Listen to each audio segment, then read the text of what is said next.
Hello and welcome to the channel. आज की class में हम मेजरमेंट्स का एक और टॉपिक उठाएंगे, एरर्स इन मेजरमेंट। तो ऑब्जेक्टिव होगा क्लास का पहले what is an error, error क्या होता है। उसके बाद एरर के बहुत सारे टाइप्स होते हैं जिनको हम कैटेगराइज करते हैं तीन कैटेगरीज में, सिस्टमैटिक एरर्स, रैंडम एरर्स और मैक्सिमम परमिसिबल एरर। ये भी हम देखेंगे और साथ साथ मैं बताऊंगा how to reduce these errors, इन एरर्स को हम कैसे कम करें।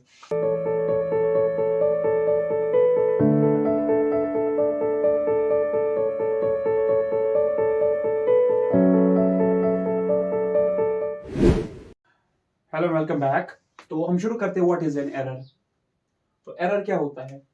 हमारे पास सपोज एक ऑब्जेक्ट है जिसका मास 10 किलोग्राम है, लेकिन हमें पता ही नहीं है ट्रू वैल्यू इसका ये इतना है। ट्रू वैल्यू तो ट्रू वैल्यू इसका है 10 kilogram.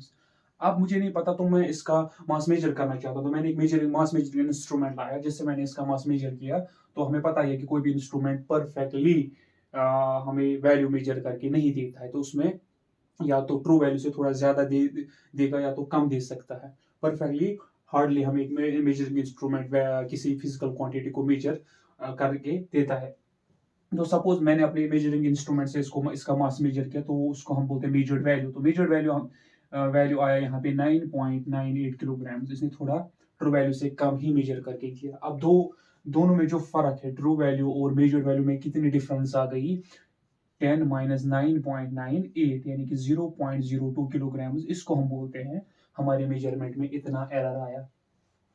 So what is an error? The difference between the true value and measured value of a physical quantity is known as error. अब ये क्वेश्चन पेंडिंग ही रहता है अब कि अगर ट्रू वैल्यू मुझे इसका नहीं पता तो मैं कहाँ से लाऊंगा इसका ट्रू वैल्यू। तो दो चीजें हैं।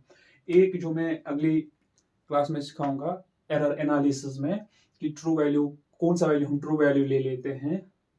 और तब तक के लिए आपको ये याद रखना है कि जब भी कोई न्यूमेरिकल प्रॉब्लम दी गई होगी, कोई क्वेश्चन दिया गया होगा, तो उस ऑब्जेक्ट का ट्रू वैल्यू वही से दिया गया होगा। अगर नहीं दिया गया है तो मैं एनालिसिस में समझाऊंगा कि ट्रू वैल्यू कौन सा लेना है।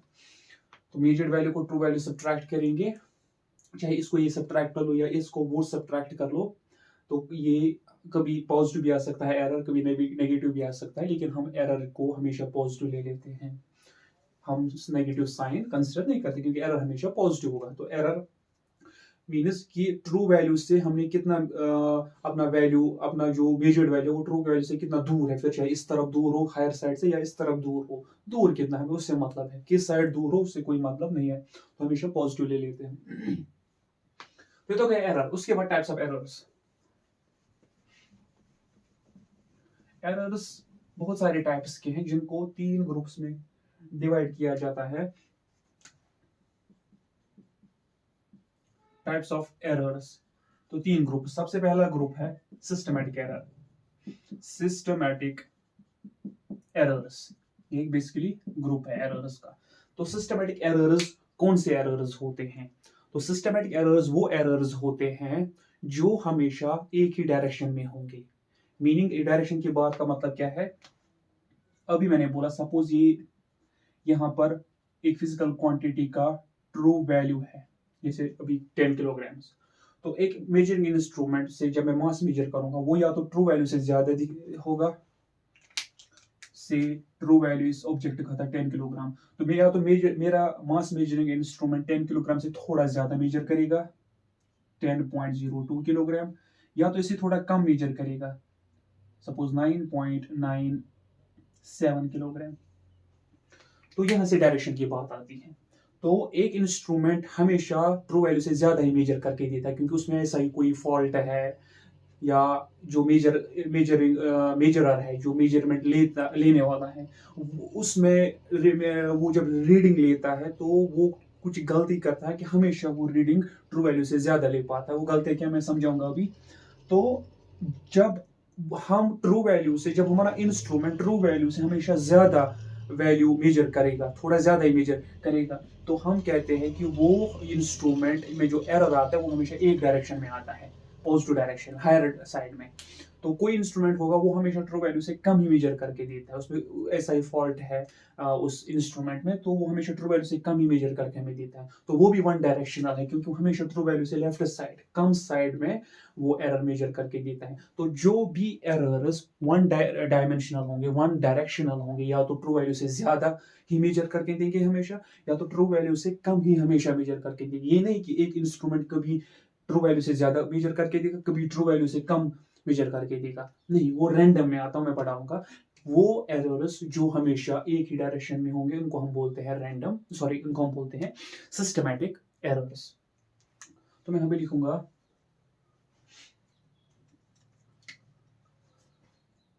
errors which tend to be errors which tend to be one directional,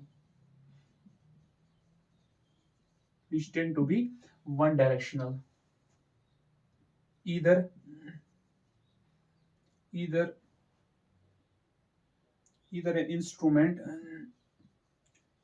an instrument or measurer measures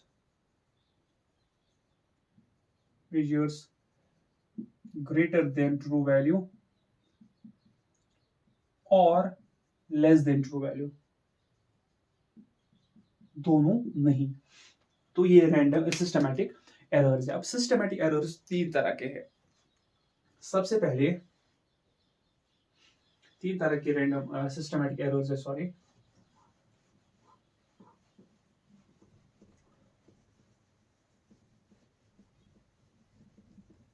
सबसे पहले इंस्ट्रूमेंटल एरर। तो सिस्टमैटिक एरर्स तीन तरह के होते हैं। तो सबसे पहले इंस्ट्रूमेंटल एरर्स, और दूसरा है एक्सपेरिमेंटल एरर, और तीसरा है पर्सनल। तो ये तीन टाइप्स ऑफ एरर्स हैं जो वन डायरेक्शनल होते हैं, या तो इनमें पॉजिटिव साइड से या तो नेगेटिव साइड से। तो इंस्ट्रूमेंटल एरर, सबसे पहले इंस्ट्रूमेंटल एरर देखते हैं। इंस्ट्रूमेंटल एरर,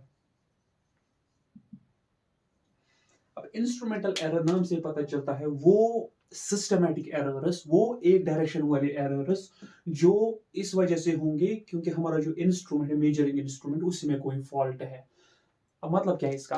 अब सपोज, अब जब कंपनी वाले ने स्केल बनाई, सपोज उसका अपना स्टैंडर्ड होता है, जो भी मेजरिंग इंस्ट्रूमेंट वाली कंपनीज है उनके पास स्टैंडर्ड्स होते हैं, जिन स्टैंडर्ड्स को वो नेशनल लेबोरेटरी से लाते हैं, कंपेयर करके लाते हैं, तो उनके पास एक स्टैंडर्ड है। अब उसने स्केल बनाई किसी कंपनी ने, तो इसको कैसे पता कि यहाँ से यहाँ तक 1 सेंटीमीटर है, तो उस स्टैंडर्ड के साथ इसको कंपेयर किया जाता है, तो उसी हिसाब से फिर स्केल्स बनाए जाते हैं। अब सपोज कंपनी वाला जो है, तो वो वहाँ पे मैन्युफैक्चरिंग के दौरान एहतियात इतना केयरफुल नहीं होता है कि जब भी वो इस प्लास्टिक ऑब्जेक्ट को कंपेयर करेगा उस स्टैंडर्ड के साथ, ताकि यहाँ पर 1 सेंटीमीटर 2 सेंटीमीटर वगैरह वो प्रिंट करें, तो वहीं पे सपोज उसने गलती की, वहीं पे वहां से कंपनी की तरफ से ही गलती हो रही है कि जो यहाँ पे उसने प्रिंट कर दिया 1 सेंटीमीटर, ये एक्चुअल 1 सेंटीमीटर से थोड़ा कम था सपोज। अब ये कम है, तो ये 30 सेंटीमीटर वाली स्केल है, तो जब भी हम इसे मेजर करेंगे तो हमारा मेजरमेंट एक्चुअल मेजरमेंट से कम ही होगा, या रादर ज्यादा होगा, क्योंकि ज्यादा होगा क्योंकि हमारा जो सेंटीमीटर यहाँ पर है वो एक्चुअल सेंटीमीटर से कम है। तो अगर कम है तो इसमें ज्यादा आएंगे, तो हम जो रीडिंग लेंगे इसे यहाँ से यहाँ तक, तो हम कहेंगे यहाँ से यहाँ तक 30 सेंटीमीटर है, लेकिन जो एक्चुअल लेंथ इसकी होगी वो इससे कम ही होगी। क्यों? क्योंकि मैन्युफैक्चरिंग प्रॉब्लम ही है जो हमें पता ही नहीं है। तो यहाँ पे जो ये एरर आएगा, जो भी हम इस इंस्ट्रूमेंट से लेंथ मेजर करेंगे, वो हमेशा ट्रू वैल्यू से ज्यादा ही होंगे, तो ज्यादा डायरेक्शन में, हायर इस साइड वाले डायरेक्शन में होंगे। तो ऐसे एरर्स को जो इंस्ट्रूमेंट के फॉल्ट की वजह से होता है, इंस्ट्रूमेंट कैलिब्रेट नहीं हुआ होता है अच्छे से, कैलिब्रेशन के बारे में, स्टैंडर्ड्स के बारे में मैंने वीडियो बनाया है, उसकी लिंक मैं डिस्क्रिप्शन बॉक्स में भी डाल दूंगा, और आप यहाँ पर उसकी लिंक चेक कर सकते हो। तो जो भी एरर्स आएंगे वो इंस्ट्रूमेंट की वजह से आएंगे एक ही साइड में, तो ऐसे सिस्टमैटिक एरर्स को हम बोलते हैं इंस्ट्रूमेंटल एरर्स। इसके बाद है एक्सपेरिमेंटल एरर। अब एक्सपेरिमेंटल एरर क्या होता है? अब नाम से पता चलता है वो एरर्स जो एक्सपेरिमेंट के दौरान आएंगे। फॉर एग्जाम्पल मुझे बॉडी टेम्परेचर अपना मेजर करना है, तो ह्यूमन बॉडी टेम्परेचर जब भी मेजर करता हूँ, मैं सपोज क्लिनिकल थर्मामीटर यूज करता हूँ, तो इस क्लिनिकल थर्मामीटर में सपोज मैं आर्म पिट में डालूंगा, तो कुछ टाइम के लिए मैं इसको रखूंगा जब तक इक्विलिब्रियम आ जाए। तो फिर मैं देखता हूँ यहाँ पे अपनी जो टेम्परेचर है उसकी रीडिंग में ले लेता हूँ। अब सपोज इसने टेम्परेचर दिखाया सपोज 37.2 डिग्री सेल्सियस, हमारा normal body temperature 37 degree Celsius होता है। तो जब मैं चेक करता हूँ तो इसने दिखाया 37.2 डिग्री सेल्सियस, या वैसे 37.2 नहीं दिखाएगा, कम ही दिखाएगा, ये दिखाएगा 37 से कम, लाइक मानो 36.8 इसने दिखाया। क्यों? क्योंकि ये बाहर है। हमारी बॉडी में जो हम टेम्परेचर है वो 37 डिग्री सेल्सियस है। जब मैं यहाँ पे मेजर कर रहा हूँ वो वैसे कम होगा, क्योंकि यहाँ से हवा है, इन्वायरमेंटल कंडीशंस डिफरेंट है, हवा चल रही है, तो यहाँ का टेम्परेचर जो है वो एक्चुअल बॉडी टेम्परेचर से थोड़ा कम ही होगा।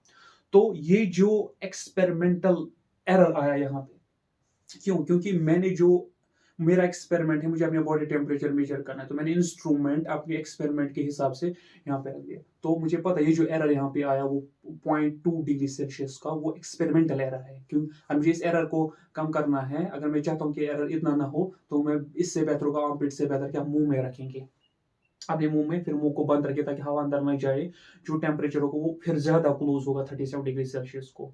तो इसी तरह जो एक्सपेरिमेंट की वजह से जो एरर्स आते हैं, इनको हम बोलते हैं एक्सपेरिमेंटल एरर्स, नाम से ही पता चलता है। अब सबसे बेस्ट रीडिंग क्या होगी? सबसे बेस्ट रीडिंग होगी अगर थर्मोमीटर बिल्कुल बॉडी के अंदर लेंगे, तो वो तो पॉसिबल नहीं है। तो जो इस एक्सपेरिमेंट जिस हिसाब से हम ले सकते हैं, उस हिसाब से जो एरर आएगा, अब उसको हम एक्सपेरिमेंटल एरर बोलते हैं। तीसरा है अब पर्सनल एरर। अब पर्सनल एरर्स क्या होते हैं? पर्सनल एरर्स आते हैं जो मेजरर होता है, जो एक्सपेरिमेंटल करने वाला होता है, रीडिंग्स लेने वाला होता है, उसको हम उसकी वजह से जो एरर्स आएंगे उनको हम पर्सनल एरर्स में डालते हैं। तो वो एरर्स क्या आएंगे? सपोज मुझे यहां से यहां तक की लेंथ को मेजर करना है, तो मैं फिर से सपोज यही स्केल उठाऊंगा, तो मैं मेजर करूंगा। जब यहां से यहां पे इसको रखूंगा, इसको स्केल से कम ही रखेंगे, हाँ। तो जब मैं यहाँ से यहाँ तक इसको रखूंगा और मेजर करूंगा, तो मुझे अब देखना है कि ये किस मार्क के साथ अलाइन होता है। अब अगर मैं सपोज इसको परफेक्टली मेजरमेंट परफेक्ट उठाना है, तो मुझे बिल्कुल ऐसे गर्दन जो है सीधी रखनी है, ऐसे। अगर मुझे आदत है गर्दन ऐसे रखने की, सपोज हर बार, मुझे पता भी नहीं है, बस हैबिचुअल हैबिट है ये, तो जब मैं देखूंगा ऐसे, तो मुझे क्या होगा?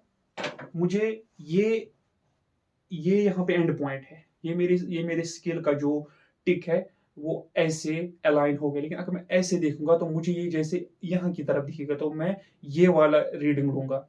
अगर मुझे आदत है ऐसे देखने की, तो मुझे ये यहाँ से दिखेगा, तो मैं इसको ऐसे अलाइन करूंगा, तो ये एरर आ जाएगा। क्यों? क्योंकि अगर मुझे रीडिंग प्रॉपरली लेनी है, तो मुझे गर्दन सीधी रखनी है, फिर जाके मुझे पता चलेगा ये इसके साथ अलाइन है कि नहीं है। अगर मैंने ऐसे देखा, तो मुझे इसको यहाँ मुझे दूसरा जो है टिक इसके साथ कंपेयर मैं करूंगा, कंपेयर। अगर मुझे आदत है ऐसे देखने की, तो मैं यहाँ का टिक ऐसे कंपेयर करूंगा इसके साथ।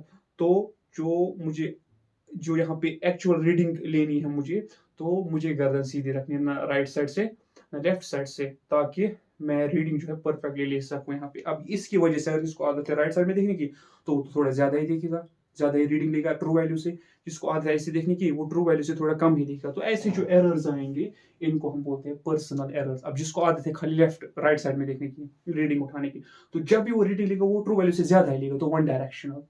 इसी वजह से ये भी सिस्टमैटिक एरर्स में आता है। अब इंपॉर्टेंट क्वेश्चन उठता है कि सिस्टमैटिक एरर्स तो होते ही, ये तो होंगे ही, चाहे इंस्ट्रूमेंटल हो, एक्सपेरिमेंटल हो या पर्सनल हो। अब इनको मिनिमाइज कैसे करें? क्योंकि हम हमेशा चाहते हैं कि हमारा मेजरमेंट जो है ट्रू वैल्यू से ज्यादा क्लोज हो, एक्यूरेसी हाई हो। इसके लिए हम सिस्टमैटिक एरर्स को कैसे मिनिमाइज करें? सिस्टमैटिक एरर्स को मिनिमाइज हम कर सकते हैं, क्योंकि इनका कॉज हमें पता होता है, एक और डेफिनेशन है। वो एरर्स जिनका कॉज हमें पता है, उनको सिस्टमैटिक एरर्स बोलते हैं। तो इनको मिनिमाइज करना मतलब हमारे तक ही है। तो क्या करेंगे? तो हम हमेशा जो भी मेजरिंग इंस्ट्रूमेंट है, ये हाई क्वालिटी वाला लाएंगे, अच्छी कंपनी का लाएंगे, अच्छी ब्रांड का लाएंगे, ताकि जो उन्होंने वो कैलिब्रेशन की गई होगी वो परफेक्टली की गई होगी, तो हम अच्छी कंपनी का इंस्ट्रूमेंट लाएंगे, नंबर वन, उससे इंस्ट्रूमेंटल एरर कम होगा। अब एक्सपेरिमेंटल एरर हम, जैसे सपोज टेम्परेचर का मैंने बोला, आर्म पिट, यहाँ पे टेम्परेचर बहुत ही बॉडी से थोड़ा ज़्यादा ही कम दिखाएगा क्योंकि हवा डर रही है, तो बेहतर है मुंह में डालना, फिर मुंह को बंद रखेंगे उतने टाइम के लिए ताकि हवा ना डले, तो जो यहाँ का टेम्परेचर होगा वो एक्चुअल बॉडी टेम्परेचर से ज़्यादा क्लोज होगा। तो ऐसे ही हमें सोचना है कि हम कहाँ पे रीडिंग लेंगे, एक्सपेरिमेंट किस हिसाब से करें ताकि हमारी जो रीडिंग होगी वो ज़्यादा से ज़्यादा क्लोज होगी टू द एक्चुअल वैल्यू। तो उस हिसाब से एक्सपेरिमेंट में देखना है। और तीसरा है पर्सनल, और पर्सनल एरर्स में हमें ये आदतें ऐसे डालनी है, पूरा केयरफुल रहना है कि जब भी हम रीडिंग ले लें तो गर्दन सीधी रखे, या जो इंस्ट्रूमेंट हमें प्रॉपर अलाइन करे इनिशियल पॉइंट से और फिर फाइनल पॉइंट को भी प्रॉपरली देखे, ना लेफ्ट साइड ना राइट साइड से ना लेफ्ट साइड से, पूरा अच्छे से देखिए, पूरा केयरफुल तरीके से देखिए। तो ऐसे इन चीज़ों से हम इन सिस्टमेटिक एरर्स को मिनिमाइज कर सकते हैं। फिर है दूसरी category, random errors. Random errors, अब रैंडम एरर्स वो एरर्स होते हैं जो रैंडमली होंगे, ये कभी मेजर्ड वैल्यू से कभी ज्यादा दिखाएंगे वैल्यूज, और कभी सॉरी ट्रू वैल्यू से कभी ज्यादा ही वैल्यू दिखाएगा, और कभी ट्रू वैल्यू से कम ही वैल्यू दिखाएगा। तो जब भी हम रीडिंग्स लेंगे तो कोई रीडिंग ट्रू वैल्यू से ज्यादा ही आती है, दूसरी रीडिंग ले ली वो ट्रू वैल्यू से कम आती है, तो ये रैंडमली हो सकती है, कब ज्यादा होगी कब कम होगी हमें पता ही नहीं। तो ऐसे एरर्स जो एक डायरेक्शन नहीं होंगे, कभी किसी भी डायरेक्शन में, दोनों में से किसी भी डायरेक्शन में भी हो सकते हो, और कब किस डायरेक्शन में होगा हमें पता ही नहीं, रैंडमली होते हैं। तो ऐसे एरर्स को हम रैंडम एरर्स बोलते हैं। अब रैंडम एरर्स कैसे होते हैं?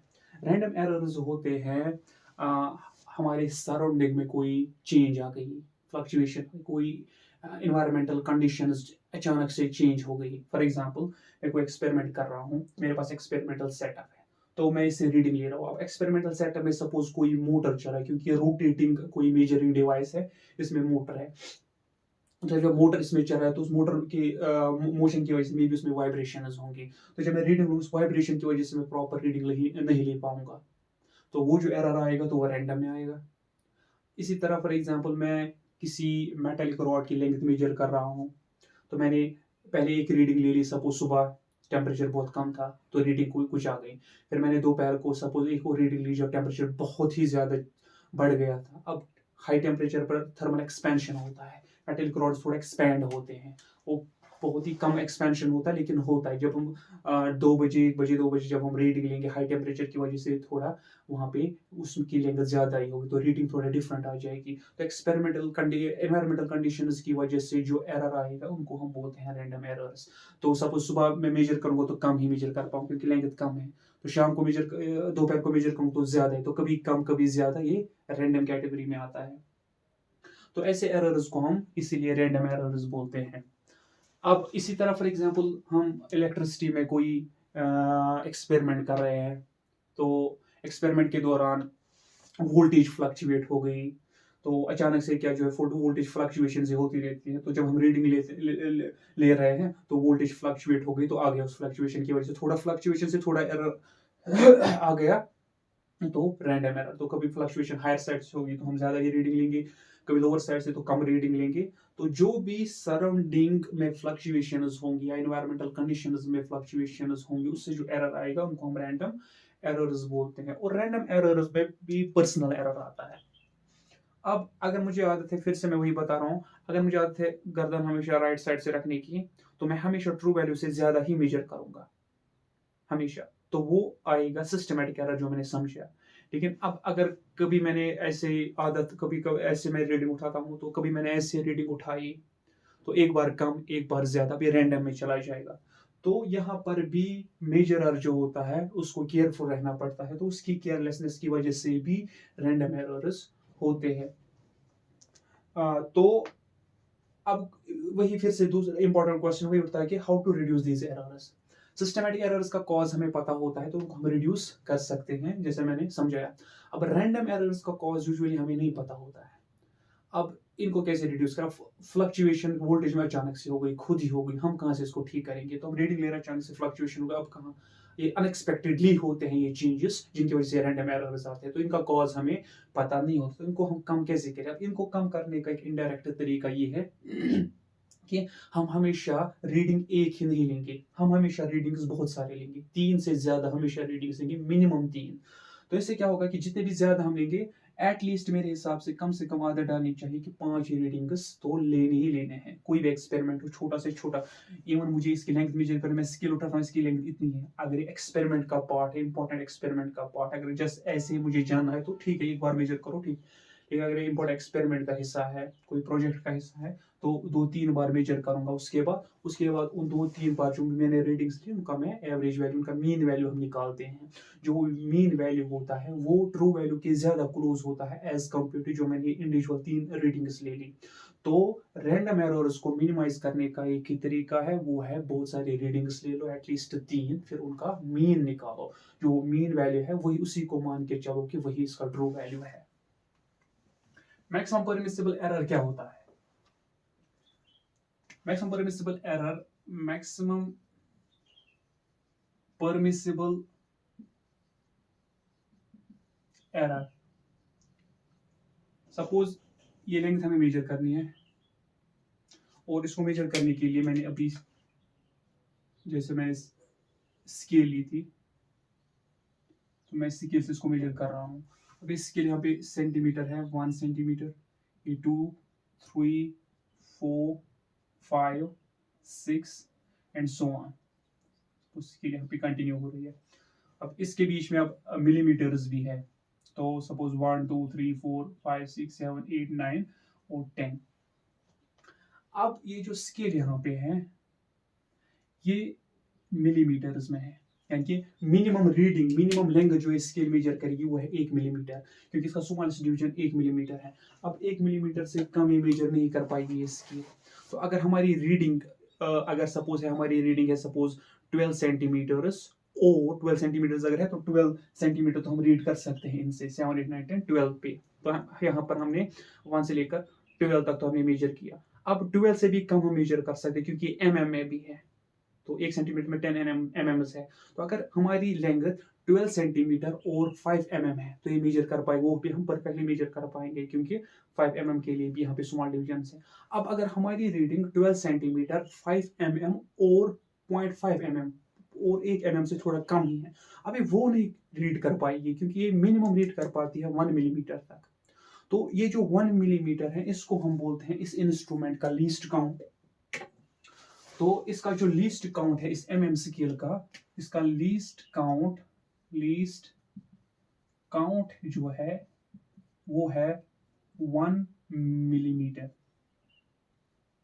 ये 1 मिलीमीटर इसका लीस्ट काउंट। इस तरह अगर मिलीमीटर के डिविजन्स नहीं होते, खाली सेंटीमीटर्स होते, तो हम कहते हैं हमारे सेंटीमीटर स्केल का जो लीस्ट काउंट है वो है 1 सेंटीमीटर। मीनिंग वो सेंटीमीटर में एक्यूरेटली मेजर कर पाएगा 10 सेंटीमीटर। अगर 10 सेंटीमीटर और थोड़ा होगा, 1 सेंटीमीटर का उधर थोड़ा हिस्सा होगा, तो वो मेजर नहीं कर पाएगी, क्योंकि उसमें वो मैक्सिमम 1 सेंटीमीटर मेजर कर पाते, उससे छोटे डिविजन्स है ही नहीं। तो वो जितना 10 सेंटीमीटर से थोड़ा ज्यादा वाला होगा, हिस्सा होगा, तो वो एरर में आ जाएगा, क्योंकि वो हमें गेस करना पड़ेगा कि वो कहाँ पे है, क्योंकि डिवीजन ही नहीं है। तो जो मिनिमम रीडिंग एक इंस्ट्रूमेंट मेजर कर पाता है, जिसके डिवीजन उसमें होते हैं, उस मिनिमम वैल्यू को हम बोलते हैं उस स्केल का, उस इंस्ट्रूमेंट का लीस्ट काउंट। अब जब भी हम इस स्केल से लेंथ मेजर करेंगे, तो हमेशा सेंटीमीटर हम सर्टेनली मेजर करेंगे, श्योर होंगे हम कितने सेंटीमीटर्स है, क्योंकि सेंटीमीटर की रीडिंग है। उसके बाद मिलीमीटर्स में अगर पोर्शन है 5 सेंटीमीटर्स और 3 मिलीमीटर्स, तो 1, 2, 3 वो भी हम मेजर कर पाएंगे सर्टेनिटी के साथ। तो हमें पता है मिलीमीटर्स तक हम सर्टेनली मेजर कर पाए। लेकिन अगर 1 मिलीमीटर से कम पोर्शन भी वहां पे होगा और उसको मेजर करना होगा, वो हम नहीं कर पाएंगे, क्योंकि अब 1 मिलीमीटर में फर्दर डिविजन है ही नहीं। तो अब क्या होगा, जब वो 1 मिलीमीटर, अगर सपोज हमारी रीडिंग जो है ये अब 2 मिलीमीटर डिविजन के बीच में आ गई, अब जो यहाँ पे रीडिंग हम लेंगे वो लेंगे हम 5 सेंटीमीटर। तो इस लाइन के लेंगे तो 5 सेंटीमीटर, इस पर तो हम श्योर है। अब 1, 2, 3, 4, 5 डिविजन, तो 5 सेंटीमीटर और 5 मिलीमीटर भी है, क्योंकि एक स्मॉल डिवीजन 1 मिलीमीटर होता है, तो 5 डिविजन पर भी हम श्योर है। उसके बाद है 5 5th और 6th के बीच में है। अब याद ना, ये तो 5 भी नहीं है क्योंकि 5 से ज्यादा है, 6 भी नहीं है क्योंकि 6 से कम। अब यहाँ पर गैसिंग करनी है, अगर हमें ये इंस्ट्रूमेंट यूज करना है, तो गैसिंग हम कहेंगे बीच में है, तो ओ आधा मिलीमीटर हम लेंगे। तो जो 0.5 वाला जो डिजिट आया, पॉइंट के बाद जो ये डिजिट आया, ये अब इस पर हम सर्टन नहीं है क्योंकि हमने ये गेस किया। तो कहने का मतलब ये है कि जो इंस्ट्रूमेंट है जिसका लीस्ट काउंट 1 मिलीमीटर है, इससे हम एक्यूरेटली मिलीमीटर्स 1 मिलीमीटर तक हम एक्यूरेटली मेजर कर पाते हैं। अगर रीडिंग 1 मिलीमीटर से कम होगी तो उसके बाद हम एक्यूरेटली मेजर नहीं कर पाएंगे, उसके बाद एरर आ जाता है। तो एक स्केल का जो लीस्ट काउंट होता है, उस लीस्ट काउंट के बराबर उसमें एरर मैक्सिमम आ सकता है। ऐसे एरर को हम बोलते हैं मैक्सिमम परमिसिबल एरर। अब ये परमिसिबल एरर है क्योंकि हमारी स्केल रिडिजाइंड है, मिनिमम डिवीजन है 1 मिलीमीटर। अगर आधा मिलीमीटर होगा तो वो उसके लिए डिवीजन है ही नहीं, तो उसको गेसिंग करने की वजह से वहां पर जो एरर आता है उसको हम बोलते हैं परमिसिबल एरर, इसको हम बोलते हैं लीस्ट काउंट एरर। अब लीस्ट काउंट एरर मैक्सिमम कितना आ सकता है, जो उसका लीस्ट काउंट होगा, तो मैक्सिमम आ सकता है 1 मिलीमीटर। क्यों? क्योंकि अगर 1 मिलीमीटर से ज्यादा होगा फिर तो हमारे पास डिविजन है, तो हम तो 1 मिलीमीटर के अंदर नहीं है जहां पर हमें गेसिंग करनी है। तो 1 मिलीमीटर से ज्यादा है, तो हम 1 मिलीमीटर से ज्यादा गए तो हम उसको 1 मिलीमीटर गिनेंगे।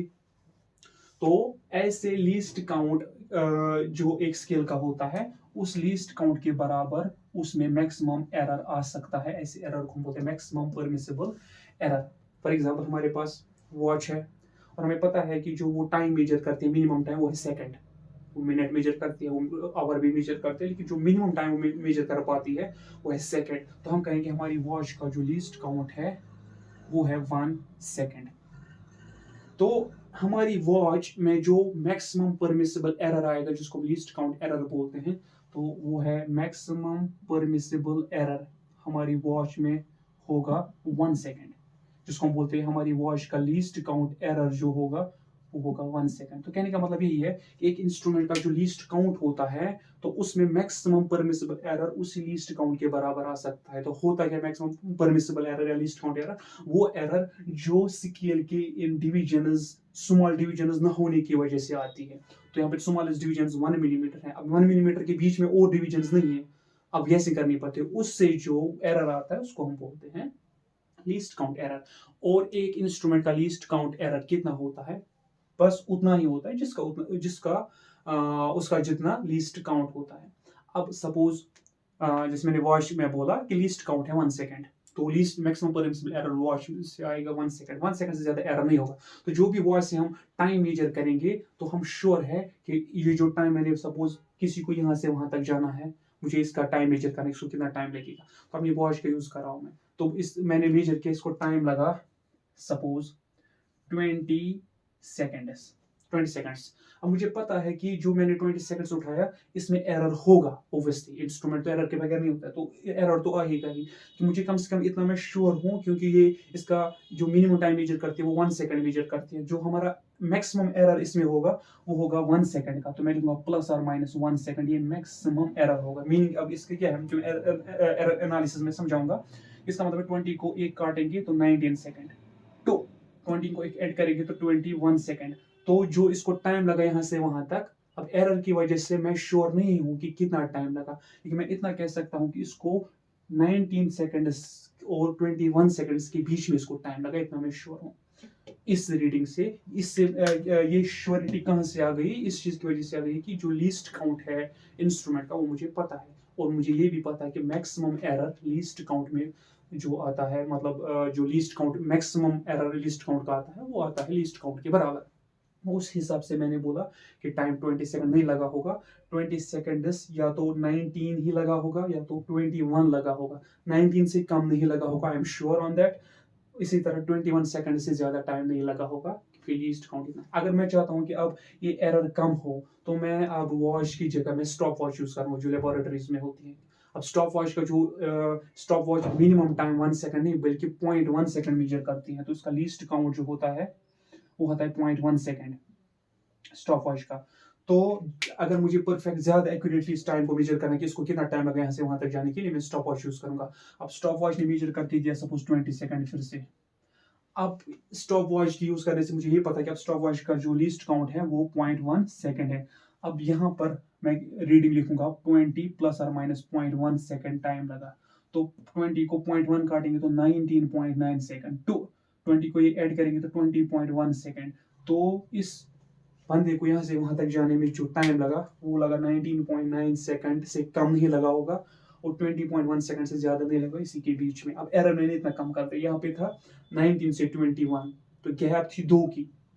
अगर हम देखेंगे 21 20 फिर 19 2 की, यहाँ पे गैप बहुत कम है, यहाँ पे 20.1 है, तो 0.1 फिर 1 पॉइंट, यहाँ पे 0.2 का एरर है टोटल, 0.2 का एरर, और यहाँ पे 2 सेकंड्स का एरर है। तो जितना हम एरर कम करना चाहते हैं उतना हम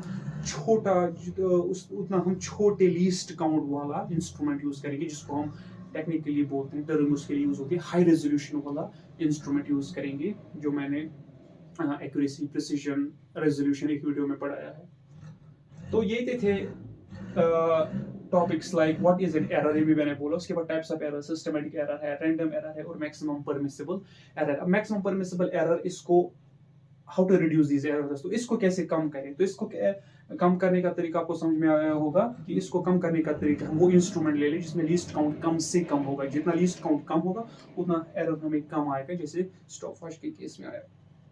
तो सिस्टमैटिक एरर्स को कम करने का तरीका वो भी मैंने बोला, रैंडम एरर्स को कम करने का तरीका वो भी मैंने बोला, मीन, बहुत सारे रीडिंग्स लेना और मीन लेना, और मैक्सिमम परमिसिबल एरर में हम इंस्ट्रूमेंट हाई रेजोल्यूशन वाला लाएंगे। तो ऐसे हम इन एरर्स को कम कर सकते हैं। नेक्स्ट वीडियो में मैं अब समझाऊंगा कि एरर को कैसे हम कैलकुलेट करते हैं, जिसको एरर एनालिसिस पढ़ेंगे अगली क्लास में, कि एरर एनालिसिस जिसमें हम absolute error, mean absolute error, relative error, या जिसको फ्रैक्शनल एरर भी बोलते हैं, और परसेंटेज एरर, जिन पे बहुत सारे क्वेश्चंस आते हैं इवन कॉम्पिटिटिव एग्जाम्स में, वो हम अगली क्लास में डिटेल में पढ़ेंगे। Thank you.